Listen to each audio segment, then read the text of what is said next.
Now we will discuss about the interaction between charges. This interaction is in terms of force, and Coulomb's law is a fundamental law about the interaction or force between two point charges at rest.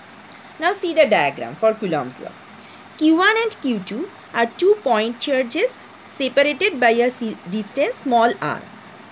According to Coulomb's law, the force of interaction F between them is directly proportional to the product of the charges, that is F proportional to Q1 Q2, and F is inversely proportional to the distance square of the distance between 2 point charges.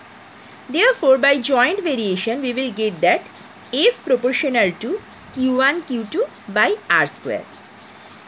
Whenever the proportionality sign is replaced by equality sign, then the constant is introduced. Say the constant is K. So F is equal to K Q1 Q2 by R square. This constant K is equal to 1 by 4 pi epsilon naught, where epsilon naught is known as free space permittivity. This is valid when the 2 point charges are placed in vacuum or in free space. The value of epsilon naught is 8.85 into 10 to the power minus 12 Coulomb square, Newton to the power minus 1, meter to the power minus 2. Or the total constant 1 by 4 pi epsilon naught is equal to 9 into 10 to the power 9 Newton meter square Coulomb to the power minus 2. This is about the constant of proportionality for Coulomb's law.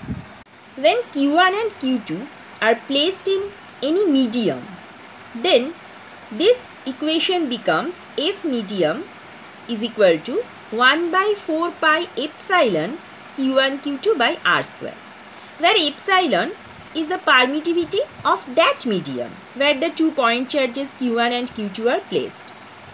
Now if we make a ratio of the previous force, and a force means F medium.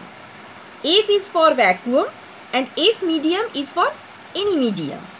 Then we can see from the equation it is equal to 1 by 4 pi epsilon naught Q1 Q2 by R square divided by 1 by 4 pi epsilon Q1 Q2 by R square. Means it is equal to epsilon by epsilon naught, where epsilon is the permittivity of the medium and epsilon naught is the permittivity of free space. This ratio epsilon by epsilon naught or F vacuum by F medium is known as relative permittivity or dielectric constant.